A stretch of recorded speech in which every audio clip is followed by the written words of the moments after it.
नमोबुद्धाय जय भीम. मी निकिता स्वागत करते तुमचे माझ्या एका नवीन व्हिडिओमध्ये.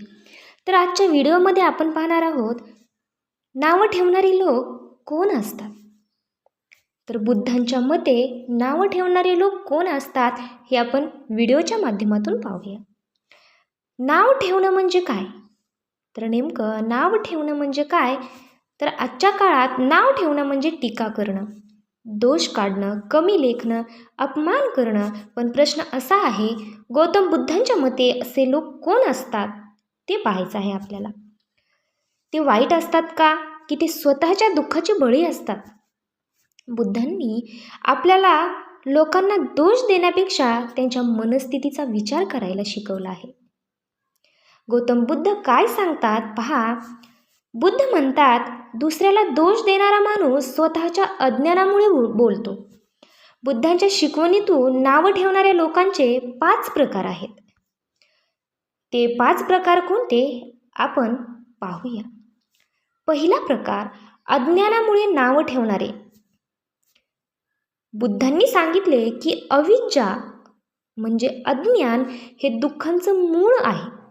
जे लोक सत्य न जाणता बोलतात, अफवा ऐकून निर्णय घेतात, समज न घेता प्रतिक्रिया देतात, ते नाव ठेवतात कारण त्यांना पूर्ण चित्र माहीत नसतं.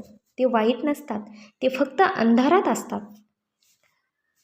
दुसरा प्रकार, अहंकारामुळे नाव ठेवणारी लोक. हा दुसरा प्रकार बुद्धांनी सांगितला आहे, अहंकारामुळे नाव ठेवणारी लोक. बुद्ध म्हणतात, अहंकार म्हणजे खोटा मी. जे लोक स्वतःला मोठं दाखवण्यासाठी दुसऱ्याला कमी करतात ते लोक असतात. हे सतत तुलना करतात, स्वतःची प्रशंसा आणि दुसऱ्याची निंदा करतात. अशा लोकांच्या मनात भीती असते, कुठेतरी मी कमी पडेन, म्हणून त्यांचा अहंकार असा जागा होतो. मत्सर, ईर्ष्या करणारे लोक.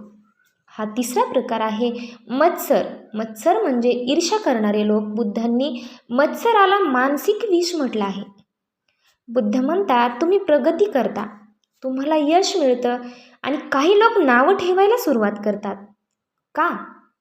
कारण त्यांना तुमचं यश सहन होत नाही. बुद्ध सांगतात, मत्सर करणारा माणूस स्वतःचं मन जाळतो. चौथा प्रकार काय सांगितला आहे बुद्धांनी? दुःखी मनाची लोक.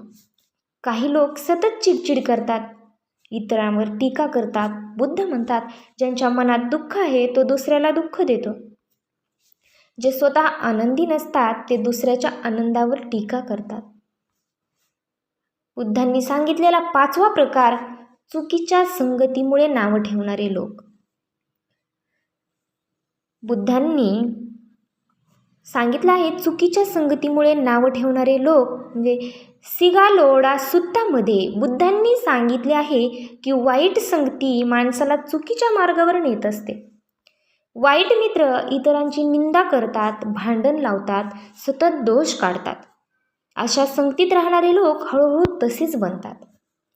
बुद्धांचे उपाय, नावं ठेवणाऱ्यांना कसे सामोरे जावे यावर बुद्धांनी उपाय सांगितला आहे, तो आपण पाहूया. तर पहिला उपाय गौतम बुद्धांनी सांगितला आहे, शांत राहा, आपली वाणी सम्यक वाणी ठेवा. बुद्धांच्या अष्टांगिक मार्गात सम्यक वाणी सांगितली आहे. सम्यक वाणी म्हणजे खोटं बोलू नका, कठोर शब्द वापरू नका, निंदा करू नका. कोणी नावं ठेवलं तर तुम्ही शांत राहा. गौतम बुद्धांनी दुसरा उपाय सांगितला आहे, करुणा ठेवा. बुद्धांची मुख्य शिकवण ही करुणा आहे.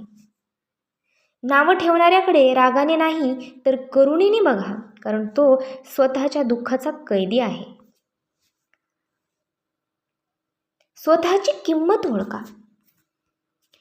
गौतम बुद्धांनी तिसरा उपाय सांगितला आहे, स्वतःची किंमत ओळखा. बुद्ध म्हणतात, स्वतःवर विजय मिळवणारा सर्वात मोठा योद्धा असतो. कोणी काहीही बोललं तरी तुमची किंमत त्याच्या शब्दावर अवलंबून नाही, हे लक्षात ठेवा. बुद्धांची एक सुंदर कथा आपण पाहूया.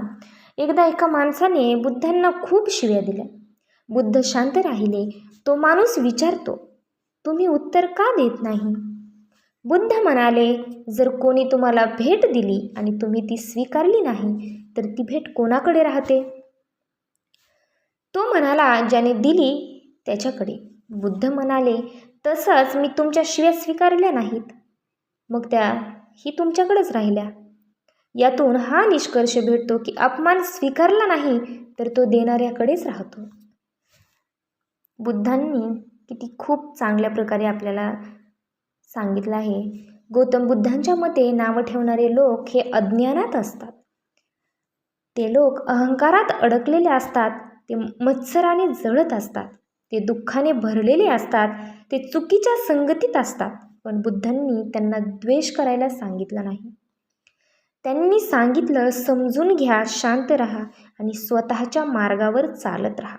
कारण त्यांनी आपल्याला नावं ठेवले म्हणून आपण पण त्यांना नावं ठेवायचे असं वागायला आपल्याला बुद्धांनी सांगितलेलं नाही. तर व्हिडिओ आवडला असेल तर आपल्या चॅनलला नक्की सबस्क्राईब करा, व्हिडिओला लाईक करा, शेअर करा आणि कमेंट करून सांगा तुम्हाला व्हिडिओ कसा वाटला. भेटूया लवकरच एका छानशा व्हिडिओमध्ये. नमो बुद्धाय, जय भीम.